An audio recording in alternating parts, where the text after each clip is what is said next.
All right, perfect. Now I will share my screen and we will kick it off.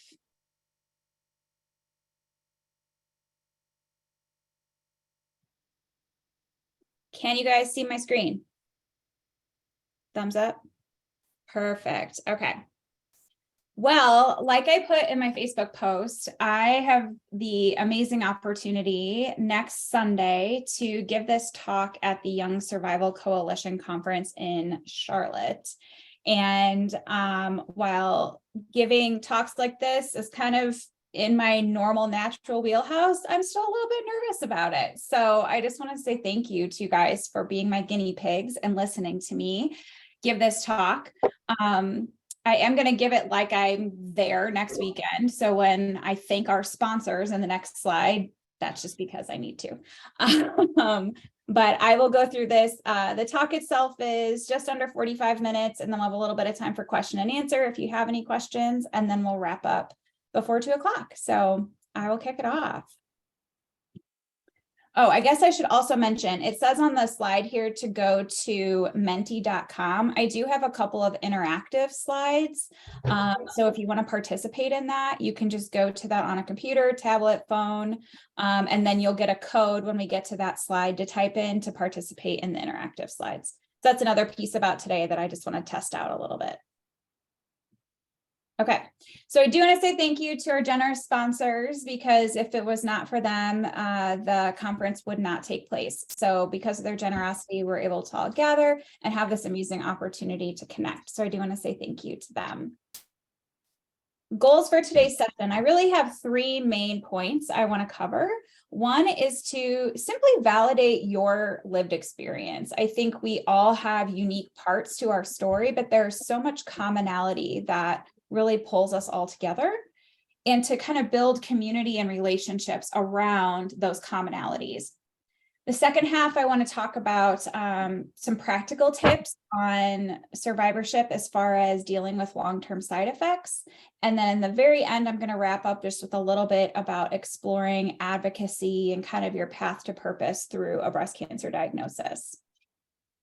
Lindsay, I don't think we can see you advancing unless it's just me. Can you guys see it? Or is it still on the main? Oh, hold on. Yeah, you're right. All right, hold on. Luckily, this is a Zoom problem and not an in-person problem.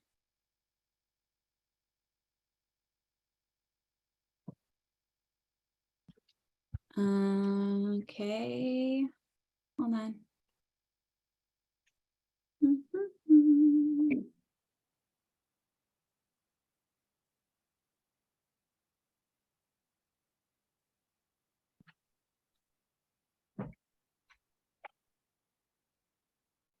What do you see now? Moment for reflection. Okay, perfect. And then Kirsten, are you able to admit people? Yep, they're in. Okay, perfect. All right, so we'll jump back in. Again, thank you guys for all the support through this tech issue. So what I was saying was that mainly 3 goals for today's session, one being to build community and talk about experience, discussing practical tips, and then exploring that path to advocacy and purpose after a breast cancer diagnosis. So the first thing I really would like to do is just to take a pause and reflect on how your life has changed since diagnosis, what people have kind of fulfilled a starring role in that story, and maybe how your priorities have shifted from before cancer to after cancer. So think about, like, what do you feel when you close your eyes and you really think about and kind of replay the highlight reel in your mind of your story. So I just want to take like a minute and have you guys just pause and think about it.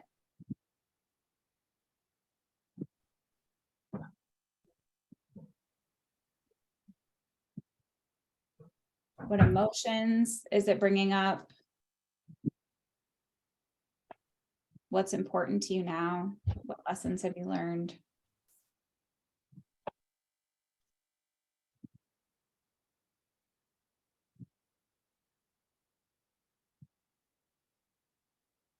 Okay, awesome. And then I want to take that reflection and carry it into a little bit of interaction. So like I mentioned, if you go to www.menti.com, MENTI, then you should be able to type in the code on the screen and it'll bring up the ability to actually enter words in. And again, back to technology is always so fantastic and things like this. So hopefully, once you guys are in, you'll be able to start seeing some words pop up.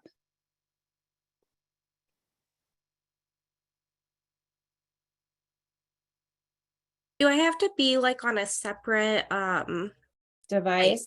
I yeah, think if device? you can like swipe up out of Zoom Okay. should kind of like become a little picture in picture, and then you'd be able to go. Do you guys see the word community on your Got screen? it. Yes.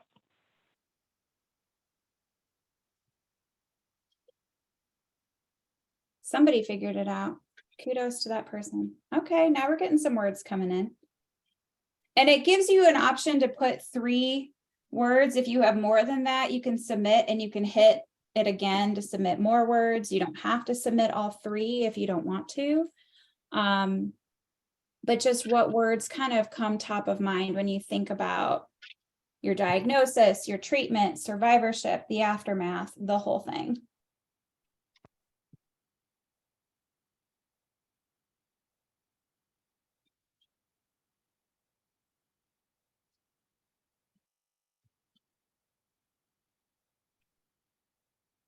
Okay, now we're coming in. Boundaries, strength, sadness, advocating, mindfulness, unknown, community. Love it.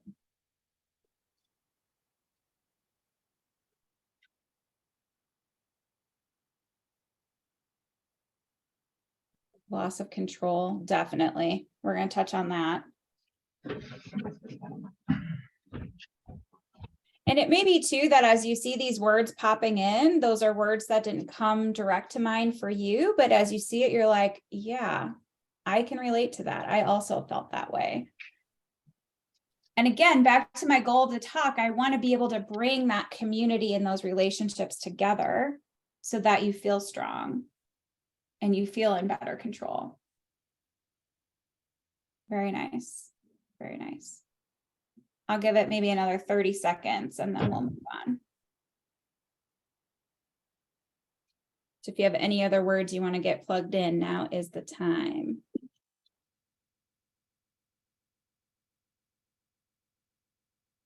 And then we will have 2 other interactive slides later on. So if you keep that browser up, eventually then you can click to the next question.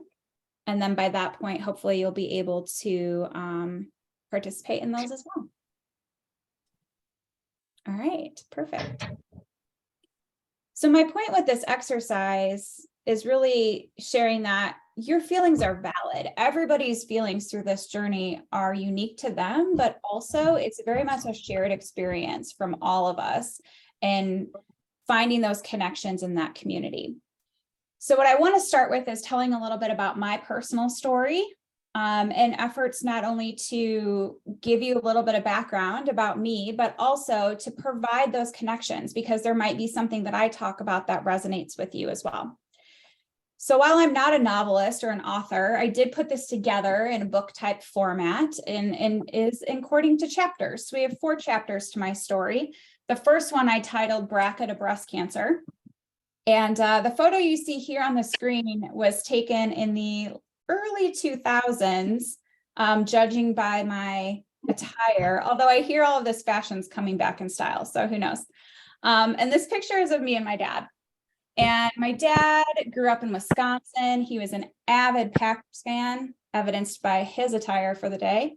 And he also had a deep love for beer and cheese. So you'll notice too that that's a little bit reflective of his waistline. But there's a lot more about my dad that you're going to get to learn here in the rest of my story, because really my diagnosis begins with him. The photo you see here on the screen is a picture of us on my wedding night, typical daddy-daughter dance. And I chose this because it is a fantastic representation of how happy we both were. Obviously one of the best days of my life, my wedding day, but also a very positive day for him as well, being able to see his daughter get married. And in this moment, we couldn't picture what our futures might look like, not knowing that cancer would be a part of both of our stories. Unfortunately, about 2 years after this photo was taken, to the day actually, we would lose him to pancreatic cancer. So about a year after this photo, he started having some generic GI symptoms, not really feeling well, started losing weight, and couldn't really put a finger on what was going on, but he knew something was wrong. And while he was losing weight, I was gaining weight. This is a picture of me pregnant with our first daughter on my due date, actually, which was February 8th of 2013. And that day is important too, because it was the day we found out that he was diagnosed with pancreatic cancer. And this came as quite of a shock to both of us. I do have quite a bit of cancer history in my family, but this wasn't something I was necessarily prepared to hear.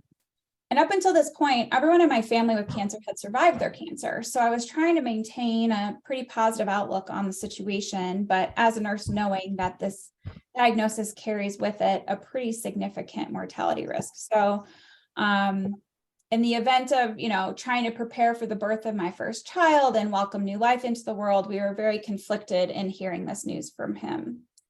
My daughter arrived 5 days late, still stubborn. She turns 10 tomorrow, actually. And about 3 weeks after that, we found out that he was stage 4 and had progression to his liver. So again, that duality of sadness and grief, along with the joy of a new life, is what our reality became in the following months. I knew I was on borrowed time with my dad, and so we spent a lot of time together, mending some relationships, but also trying to make as many memories as we could. Because I knew that my kids weren't going to get to see, or he wasn't going to get to see my kids grow up. So we took a lot of time, very intentional time, to make those memories and to have those mementos to carry forward. But unfortunately, like I said, on my 2-year wedding anniversary, we did lose him.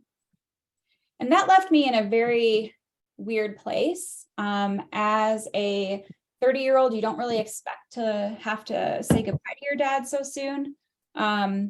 And I really still at that point didn't know what his cancer journey would, how it would impact me. So moving forward, fast forward another year or two, here I am pregnant with our second daughter. And it was at this time when my story really starts, because I'd gone in for my pregnancy visit and my nurse practitioner at my OBGYN's office had recommended genetic testing for me based on my family history. And at the time, I wasn't ready to do the testing because I had associated my postpartum course with my first daughter with my dad's cancer. I did not want to associate this pregnancy with cancer as well. So I told her, let's get through the birth and then I'll consider it. So after Evelyn was born in June of 2015, I decided I should probably get that testing done, put it off for a little bit, and finally got tested in December of that year. Now, much to my surprise, I came back positive with a BRCA2 mutation. And I get this isn't a spoiler because, hello, that's the title of this first chapter, but no one in my family had been tested or knew that we carried this gene mutation. So it came as quite of a shock, given that I have a fairly large family on my dad's side, and this information was going to impact them.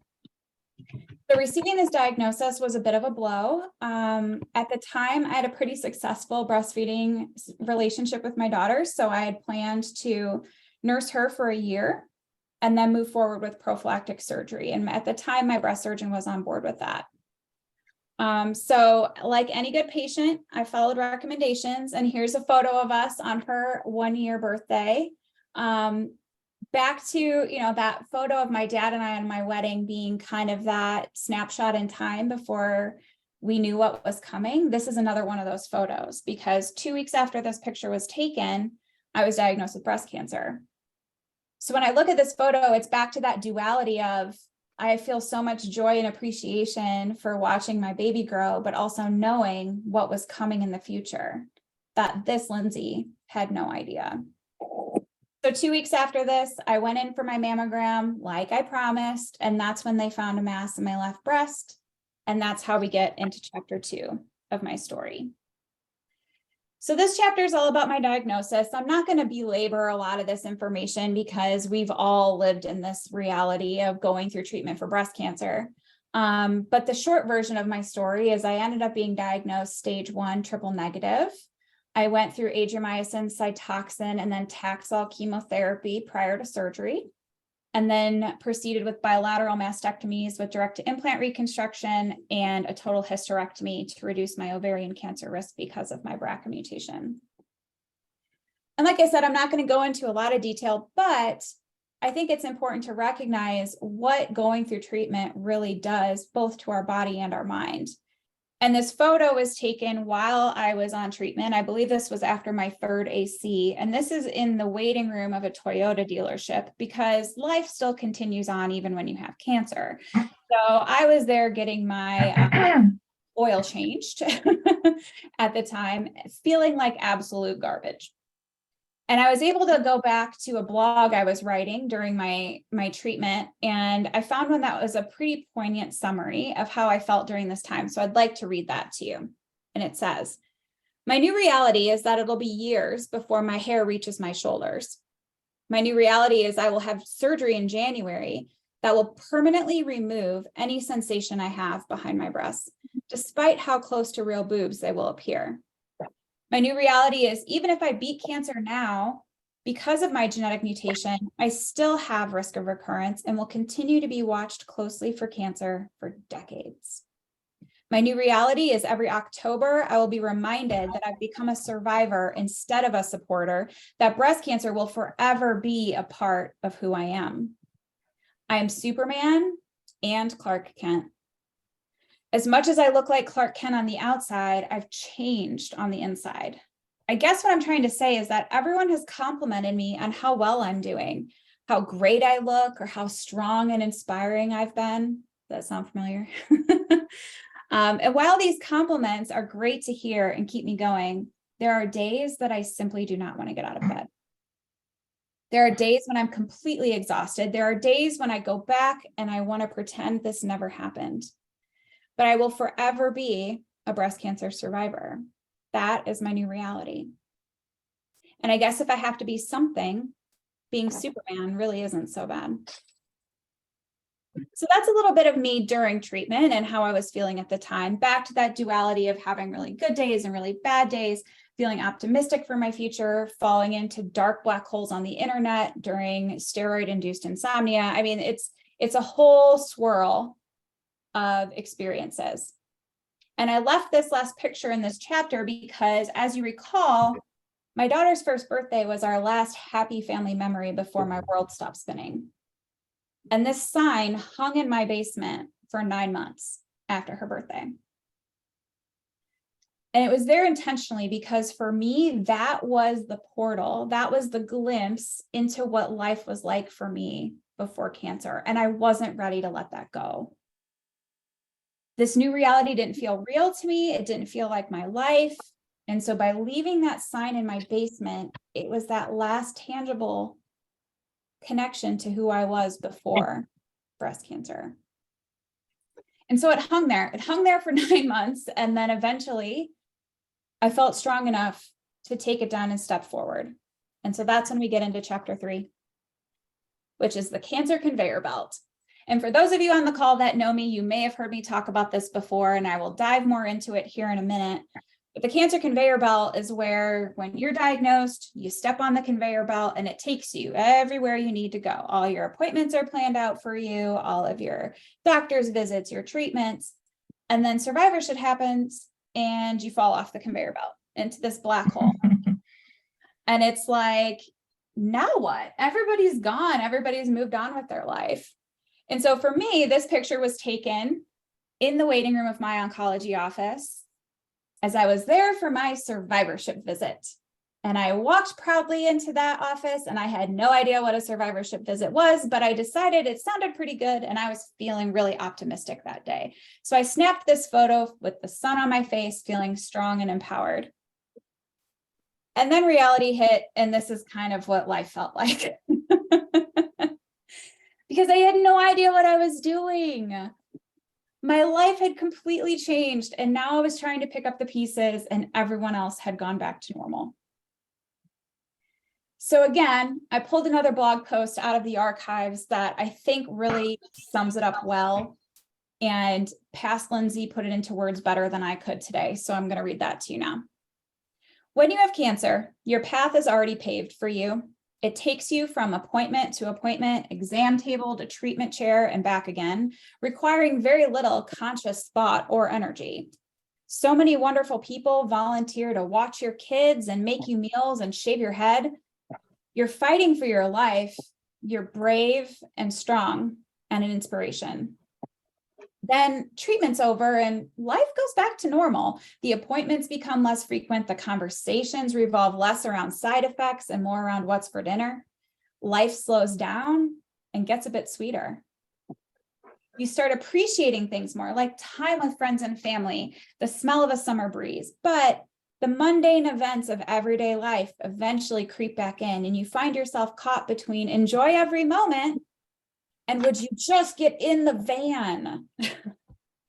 But then, in that quiet place in your mind, where we all go before we sleep at night, the relief of remission turns into fear of recurrence. Yep. What if the cancer comes back? Yep. What if I don't notice it until it's too late? Am I doing everything that I can to prolong my life? This is tough stuff, kids. Facing your own mortality is not for the faint of heart, but neither is a cancer diagnosis. It robs us of so many things, peace of mind being one of them. And with every major milestone, birthday, etc., I found myself thinking, did we take enough photos? Am I in any of them? Is this the video my kids will watch to remember me? Will they remember my voice, my smile, my laugh, how I loved them and their dad? Will I be here to see the next milestone? And I put this in here because these are all thoughts that we have. Some of us are much more open and vulnerable about them than others, but this is a tie that binds us. We all have these fears and these thoughts, but there's ways to move past it. And so we have another interactive slide next. I encourage you to participate if you're willing, and to just discuss what side effects have you struggled with in survivorship? What things have really changed for you? This might be a physical side effect like lymphedema or neuropathy or weight gain, or this might be something that is more mental, emotional, like fear of recurrence, anxiety, depression. Again, I'd like to connect us all as a community to see what everyone has struggled with in this phase. So you can go back to that menti.com and put in the code on the screen, and you should be able to enter some words in.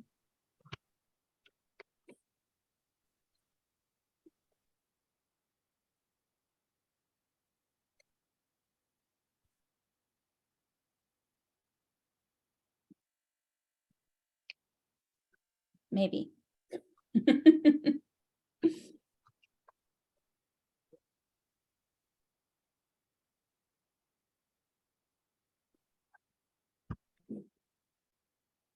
Now we got some popping in. Fatigue, big one. Anxiety, depression. And because this is a word cloud, the more words that get entered in, if there's duplicates, those words will show up larger. Pain pills, libido, yes. Nerve pain.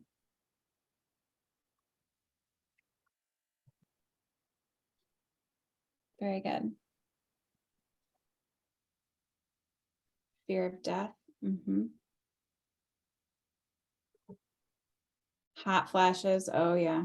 I'm sweating right now, guys. I'll be honest. Some of that's the nerves, but weight gain. For some reason, I can't get it to work on my phone or my computer, so I just put it in like a little chat on Okay, the that group works, Megan. thing. Again, back to gotta love technology, right? Weight gain, fatigue, hot flashes, fear of recurrence. Yep, perfect. Missing my old self. Ooh, I love that. Looks from others. Yes, that's beautiful. Okay. There's some similarities through some of these words, but also there's a lot of, as I switch into my professional role of being a nurse navigator, I have conversations about all of these things with people nearly every day, right? So we're going to go into a little bit of the practicality behind how to manage some of these side effects. And the first one I put on here, which is coupled with the next slide, is fear of recurrence / anxiety depression. Because I feel like out of every topic I have, this is the one that comes up the most often. I've yet to really have a conversation with someone that has not had this fear in one factor or another. So talking a little bit about how to manage that. The first thing I really encourage is identifying your triggers and making a plan around them. And so when I say triggers, what I mean is to say, maybe it's the anniversary of diagnosis, of a surgery, of a, important milestone in your treatment that triggers this fear. Maybe it's an upcoming scan, a mammogram, a PET scan, any type of imaging. Maybe it's just a follow-up doctor's appointment. I mean, for me at our cancer center, we wear bracelets when we get checked in, and even just going in and handing my wrist over to have the bracelet put on gave me a rock in the bottom of my belly for a while. So that is the most minor thing in the world, but it still was a trigger for me. Sometimes triggers can be things like a friend or family member that's diagnosed, maybe even just with a different kind of cancer, or someone who's famous, or maybe it's just watching a TV show that suddenly now has a cancer storyline that you completely missed before. And now you're like, oh my gosh, I can't watch this. I have to turn it off. These are all triggers, you guys. And so now that you can put some words around what triggers you to have these thoughts and these feelings, now we can make a plan to address it when they happen. So the anniversaries and the dates and the scans, those are pretty easy to plan for, right? Because you know when they're going to come on the calendar. And everybody's plan is going to look unique to them, but maybe it's, hey, I know my diagnosis date is coming up, so I'm going to plan a self-care day and I'm going to go get a massage, or I'm going to go out to lunch with my friend, or I'm going to grab coffee with, my partner, or whatever, to have that already plan in place so that when that anxiety and that fear starts to bubble up, you already have something positive to ground you. Maybe it's doing a guided meditation in the waiting room of the breast center or the cancer center while you're waiting to go back for your scan. Or maybe it's bringing somebody with you to an appointment for that extra level of support. But coming up with some kind of plan to alleviate when that trigger happens is important. Now, we can't always plan when somebody close to us gets diagnosed, or if something just kind of hits you out of the blue that you weren't expecting, but you can still have a plan for what you do when you feel that way. So for me, guided meditations, breathing have been so instrumental in this, where I can literally stop what I'm doing and for 5 minutes, 10 minutes, pull up an app on my phone, a video on YouTube,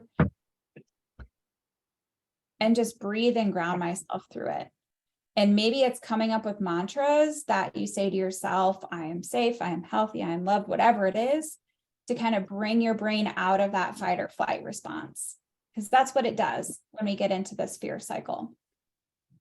So you can have a plan for the expected, and you can have a plan for the unexpected too. Also, focusing on wellness and what you can control. And I dove deep into this after my diagnosis, because being triple negative at the time when I was treated, once my surgery was over, my treatment was done. I did not have any long-term therapy available to me at the time. So for me, it felt like my safety net was gone. I don't have anything I'm doing to fight this cancer anymore. And so instead of feeling like a sitting duck and waiting like a victim, I decided to take a more proactive approach. And I knew that diet and exercise has a strong implication for decreasing recurrence. And so I made that my mission to say, okay, if this is something, if I can control the food I put in my mouth and I can control how I move my body, that's what I'm going to put my energy and my effort into, because I have control over that.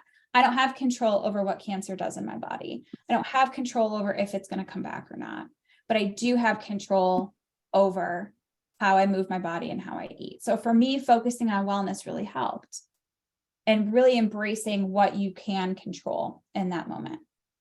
And then practicing gratitude without toxic positivity. I think we've all been on the receiving end of toxic positivity where, you know, you're really feeling down and in the dumps, and your good friend, God bless her, is like, you're doing great. Oh my gosh, you're so strong. You're so amazing. And you just want to throw punch her because you're like, no, I feel terrible right now. Like, I need somebody to sit in the muck with me.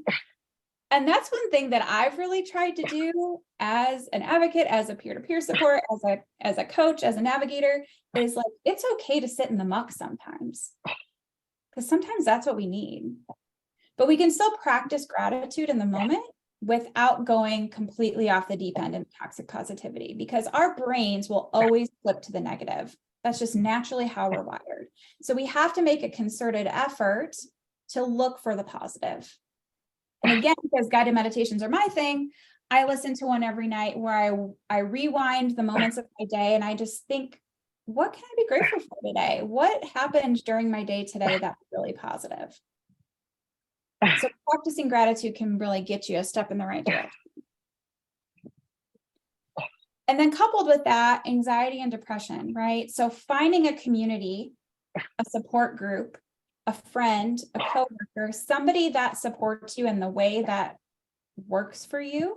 And sometimes it can take some trial and error to find those communities, right? So support groups can be helpful, but also it could be a situation where maybe they were helpful for you for a while, but you've grown past that group, and it's okay to leave those groups in those situations as well. So keeping that in mind, that a group that was maybe really beneficial for you during treatment now might put you into a tailspin in survivorship. And you have to know when it's okay to say, you know what, that group served its purpose and now I'm going to step away from that.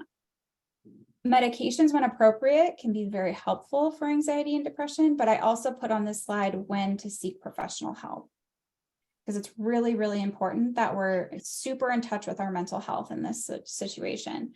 So if you're having intrusive thoughts, meaning I'm in the middle of the grocery store and now all I can think about is my cancer coming back or what happened, or I'm having flashbacks, or I'm just being completely caught off guard multiple times with all of these thoughts, that's a great time to be reaching out for some professional help, as well as losing interest in normal activities, not wanting to leave your home, not wanting to leave your room, not wanting to leave your bed, not wanting to take a shower. Things that used to bring you joy no longer bring you joy, and withdrawing from friends and family. And there is some element to discovering toxic relationships you might have in your life during treatment that are good to let go of on the other side of cancer, but complete with withdrawal socially is definitely a warning sign that we want you to seek professional help. Okay, moving on to weight gain. I know this came up in the word cloud as well. For me, I thought you lose weight on chemotherapy. So I guess that's one great unintended consequence. And for some people, they do. For some, it's very hard to maintain weight. I was on the opposite end of that spectrum.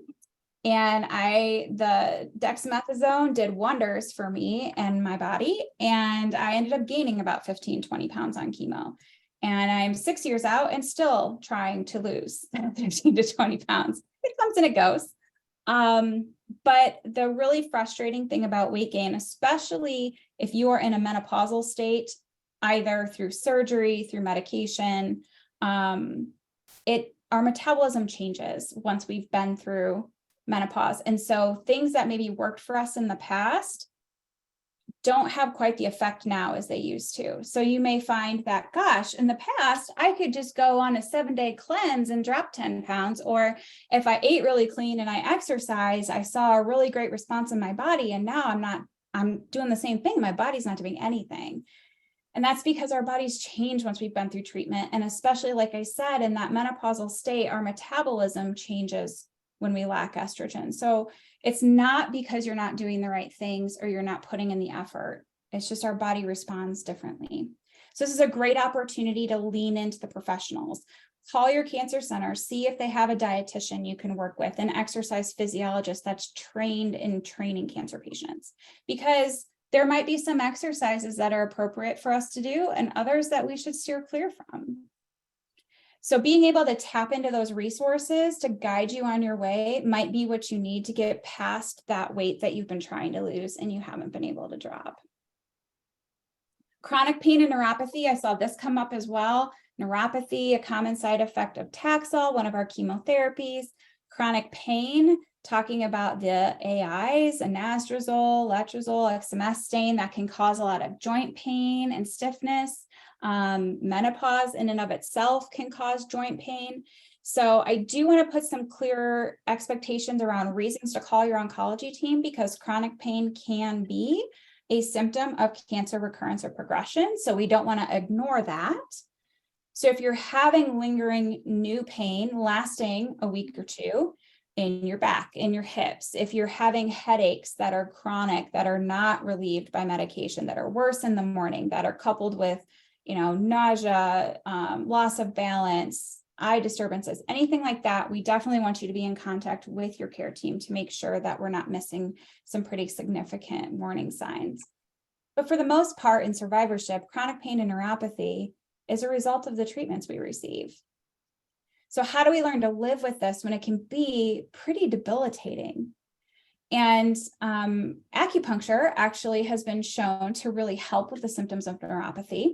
So that's one thing, if you haven't explored, I'd encourage you to reach out and see if there's any acupuncture providers in your area. We're going to talk about lymphedema on the next slide, but it is safe to receive acupuncture on the affected side. It does not increase your risk for lymphedema. It can actually reduce lymphedema in some cases. Acupuncture typically isn't covered by insurance, very few. Some might have a health benefit, but if you reach out, you can ask them how many sessions you might need and what that cost would look like. And then warm water therapy is another one I love to promote, especially for anyone on the AIs that is having a lot of joint pain. It's a great way to get some exercise while having the soothing environment of that warm water pool. And there's actually a lot of fitness clubs around that offer this. I didn't realize it was out there until I did some digging. But it can be really helpful because it's very soothing to the joints. It takes the pressure off of those joints, but you're still able to get some exercise. So that might be something else you want to explore. Okay, lymphedema. So lymphedema is when we get swelling in our arm because we've had lymph nodes removed and we've disrupted that channel of fluid moving through our body. So it's important to know if you're at risk for lymphedema and what those risk factors are. We know that the more lymph nodes we remove from the underarm, the greater that risk is. So if you've had something called an axillary dissection or a modified radical mastectomy, that's when the surgeon takes usually between 10 and 20 lymph nodes in the underarm. Typically, because you've had cancer in those lymph nodes, you are going to be at an increased risk of lymphedema if that's the case. Also, if you have radiation to those lymph nodes, again, that's going to increase your risk for lymphedema, as well as there's been some science to show that receiving taxane chemotherapies and even breast reconstruction can increase that risk ever so slightly. So knowing what your risk is really important. Preventing lymphedema is the best thing that you can do because it is a chronic condition. So once lymphedema has presented itself, it's something you're going to battle with for the rest of your life. So the more we can do on the prevention side of things, the better off we're going to be. And you can get in with a lymphedema specialist, an occupational therapist, a physical therapist. that can teach you a little bit about prevention. You can discuss if wearing a sleeve during certain activities is helpful. And then there's a lot of places that have something called bioimpedance testing, which is when you stand on a little machine and it puts electricity through. It doesn't shock you or anything, but it's able to measure the fluid volume in your body down to a couple teaspoons. It's very, very sensitive. And so it's a great tool to use for prevention so that we're screening very early on to see if we can find those fluid imbalances before they become a clinical problem that we can't reverse. So that's something else you can call your cancer center and ask about. And then lastly, there's advanced procedures like there's something called a lymphovenous bypass where they can sew your lymphatic channels and your blood vessels together so that fluid just dumps into your circulating blood volume. And they also do lymph node transplants where they actually take lymph nodes from your groin and put them up in your underarm. These are usually done at big academic centers across the country, but if you're somebody that's really suffered with lymphedema and it's been debilitating for you, that might actually be a good option to explore. Okay, sexual side effects. We need to talk about this, guys. So if you are on mute or my voice is not on mute and you have sensitive ears in the room, just your warning. But this is something that I'm super passionate about because I feel like it doesn't get discussed enough. And I feel like so many of us suffer from a sexual side effect from our treatment. Now, hot flashes, I'll couple into this as well as being one of the most common things we see, especially with any of the hormone blocking medications that we're on. But then vaginal dryness, pain with penetration or intercourse, and just tissue fragility down there is such a huge problem for so many people. And very few people are actually talking about it. So let this be my time to shine. Moisturizers versus lubricants, there is a difference. And so if you're having dryness that you want to start to treat, one of the best things you can do is get a daily vaginal moisturizer. I do have some products and some brands that I recommend. So if you're interested, you can reach out to me. I'm happy to share. Maybe I'll pop it in the email with the link to the talk. But a moisturizer is designed to do just that. Just like how we moisturize our face every day, it's going to bring moisture back into that tissue and make it less friable, less easy to tear. It's also designed to soak into the skin because we want it to. We want it to bring moisture back into the skin versus a lubricant is there to reduce friction and stay on top of the skin. So they serve two different purposes. One, we want to sink in, one, we want to stay on top. So you cannot use them interchangeably. So if you want to get into a good vaginal health plan, it's likely going to incorporate both of these products. But proper lubrication can go a long way in making intercourse more comfortable. Also, this is my plug for pelvic floor PT. If you've never been to a pelvic floor physical therapist, you don't know if your cancer center offers one, definitely give them a call. They're lifesavers and they are so wonderful. They are trained in different techniques to make things more comfortable for you. And it really can completely change your entire intimate experience. Now, libido is something that is a really hard beast to get a handle on because so much of our libido, yes, is driven by our hormones, but it's also up here for women. For men, it's a little bit different, but for women, our emotional and mental state really do play into our libido as well. So this is when we need to consider, what is our body image doing to our mental and physical state? How do we feel when we look at our bodies? Do we still feel feminine, right? I know after I had lost all my hair, my body obviously is different. I'm in menopause because of surgery. I don't have a uterus anymore. I went through some kind of sticky thoughts about my own body. And I feel like that's pretty common. And so recognizing that, getting help with a therapist if you feel like you need help working through it, but then also having really open and honest communication with your partner and bringing them into your world to say, hey, this is what I'm experiencing. And I don't recognize myself anymore. And I don't know who I am. And I don't know how to be a partner to you when I'm still learning about me, and being able to be vulnerable in those conversations and also honest in what's working and what's not, right? Because I can promise you, your partner does not want to be hurting you or making you feel uncomfortable in any way, but they're not going to know unless you're open and honest with them. So really keeping those channels of communication open. And then I do put a caveat in here about fertility, because for young survivors in the crowd, there might be a desire to return to fertility, to continue to grow your family. And there have been recent studies published this year at San Antonio that show pregnancy after a breast cancer diagnosis does not increase your risk for recurrence. So don't let anyone scare you into thinking that if you get pregnant, suddenly you're increasing your risk because your hormones are fluctuating and you're coming off therapy. Now, we want you to be with your oncology team to determine when the timing of that is right, but that is an option for you if you desire it. So just know that and stand strong in your advocacy for yourself. We're getting close, guys. Now my slides won't advance. Here we go. Brain fog.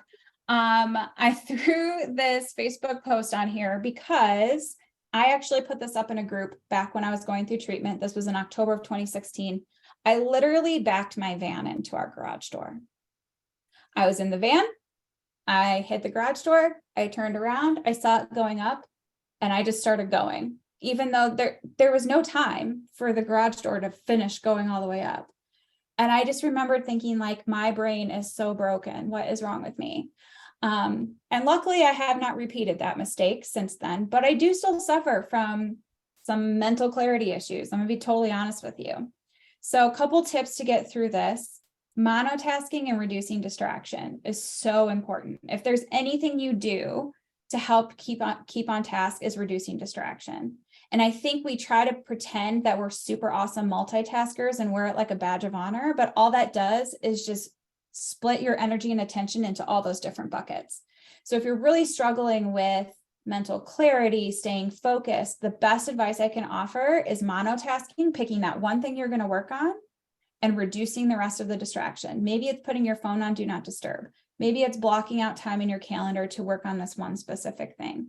Maybe it's an environmental distraction. You need to like clean clutter off your desk or whatever, but really trying to hone in and focus on that one thing can really help you stay on task. And then routines and repetition. This is great for losing things. Like I have an AirTag on my AirPods because I lose these things all the time. I set them down, can't remember where I put them. So using technology is helpful, but then also like, I know when I come home, this is where I hang my keys every single time. This is where I put my purse every single time. This is where I set my phone down when I go in the kitchen. Having that repetition and that routine makes it not a cognitive problem because you already know exactly where to go to for that item. So you may not have had these prior to diagnosis, but now you find that you need to use these tips in order to keep track of your stuff. And then getting quality sleep. How much are you really sleeping a night? You cannot expect to be mentally clear if you're only getting 4 or 5 hours of sleep. And so what you may be experiencing is more of a lack of sleep versus side effects from treatment. So getting up to that 7 to 8 hours of sleep and rest is so important. Turning off screens before you go to bed, eliminating anything distracting in the room. For me, I sleep so hot because of menopause. So it's having my fan on my bedside and having comfortable clothing on. Really getting good quality sleep can help a lot with the brain fog symptoms. And then lastly, fatigue. This came up in the word cloud as well. I'm not surprised. If you're not familiar, there's a theory called spoon theory. And I'm probably going to botch her last name, but it's Christine Miserandino, I think. And she has a chronic illness, but she came up with this theory that you start your day with a certain number of spoons. And a normal, healthy, non-chronic illness person might have 20 spoons, but me as a cancer survivor or as a chronic illness sufferer start with 10. So I'm already starting at a reduced capacity with my energy.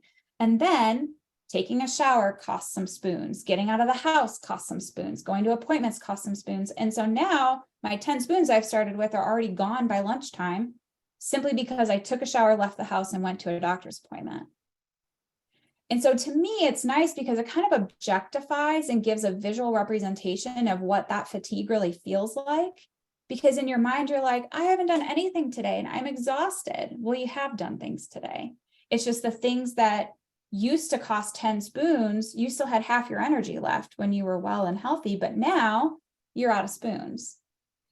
So what can you do to kind of combat this? One, I put objects in motion, stay in motion, right? So sometimes the best thing you can do when you're tired is to get up and go for a walk. And it seems so counterintuitive, right? Because you're exhausted. The last thing you want to do is get up and move.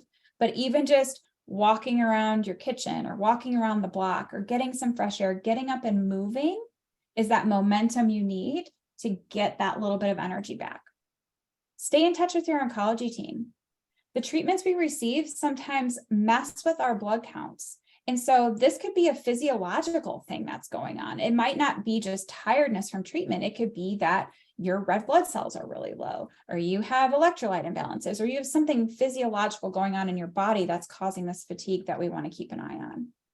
And then conserving where you can. Again, back to the monotasking and planning things out. If you know that you're freshest from 9 to 11 in the morning, putting whatever important tasks you really need to get done in that time block so that you're building in buffer time in the afternoon to do some of the more menial things or to rest, take a nap, whatever it is.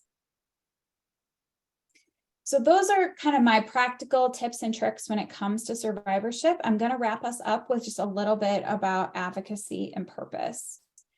So again, if you want to hop into Mentimeter or Menti, you can. This is just a quick poll to see, what do you know about breast cancer advocacy? Have you stepped into a role of a formal advocacy role or informal? Are you kind of interested, but you don't know a lot about it? Or maybe you're like, you know what? My cancer is done. I am closing that chapter. I don't want to go to a walk. I don't want to wear pink. I don't want to think about cancer. I've moved on. Okay. We'll see if we'll get a couple more responses coming in.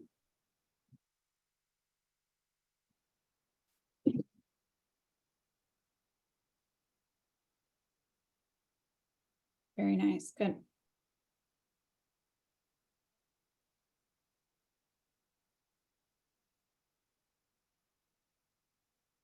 I think it's so fun to watch this happen in real time. I'll give it about another 10, 15 seconds and then we'll move on just for the sake of time for you guys. Okay, awesome. And what I love, you guys, is that there's some in each one of these categories. And that's why I had a feeling that's what was going to happen. And so on my next slide, if it'll advance, maybe, there we go. There's no right or wrong way to do this. So if you're like, I'm closing that chapter and I'm moving on, that is the right way for you, and you do you. Like, not everybody is designed for a path of advocacy or for living in this world of cancer after they've left it. Sometimes you just need to leave that in the dust and never look back. But if you're somebody that wants to get a little bit more involved and find purpose, this is where advocacy can be really helpful. So for me, I did feel that pull, that draw to work with other people that have had breast cancer so that I could use my experience to help guide, but also my professional knowledge to be there to answer questions and relieve anxiety and have somebody that person can go to for support. So I became a breast navigator after my cancer diagnosis. It was not something I was doing prior to my diagnosis. And then also co-founded a rowing team in my local community for breast cancer survivors. Because like I said, I dove really deep into diet and exercise, and I wanted to be able to provide that environment for exercise that felt inclusive, that incorporated that support element, but also really got people moving. So there's a couple different types of advocacy if it's something you're interested in diving into. One is media advocacy. So this is your typical, doing an interview with the local news during Breast Cancer Awareness Month, or even if you create an Instagram account that talks about breast cancer, or you do a blog or anything, social media accounts as well. But really putting your voice out there, telling your story in a media type way can be a great way to be an advocate. Technically, this is kind of that, right? I'm being an advocate here to share my story. Research advocacy is another opportunity where, like, for instance, I sit on a breast cancer review panel for the Department of Defense that I'm able to help review research grants to determine if that research proposal is going to have a big impact on the breast cancer community. I'm invited to that table as a breast cancer survivor, because they want to know my opinion of should they fund this project over this project based on the potential impact that might have. So research advocacy is a super cool place to get involved. And then political advocacy, I put this photo on here. If you've been on social media in the last couple of weeks in the breast cancer world, Dr. Potter has been super active. She is a plastic surgeon out of Texas, and she's advocating for DEEP surgery. She is a DEEP only surgeon. It's her specialty, but unfortunately there have been some coding changes that no longer support reimbursement for this type of surgery. And so she's taking a political advocacy route, not as a survivor herself, but is garnering a lot of support from survivors, previvors, and thrivers to say, this isn't right. Every person deserves the right to natural breast reconstruction or implant reconstruction. They deserve the right to choose. And what this coding change is doing is it's taking that away. So that's something where I would fit that into the category of political advocacy. And then peer-to-peer support. That's a more informal way to make a impact in your local community, is connecting with other people, either in person or online, so that if they want somebody to talk to that's been there, you can be that advocate for them and help share your story. So my last slide here, these are just two pictures from our rowing team here in Peoria. Two photos that are very near and dear to my heart. And quite honestly, that role has just been such a gift to me, being able to be with other women that have been through this, and we're able to get out and exercise and support one another has really been invaluable.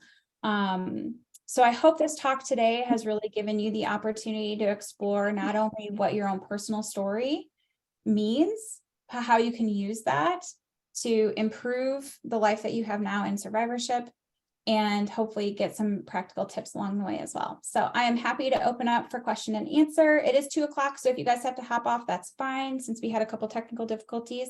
But I will stop sharing and open it up for questions.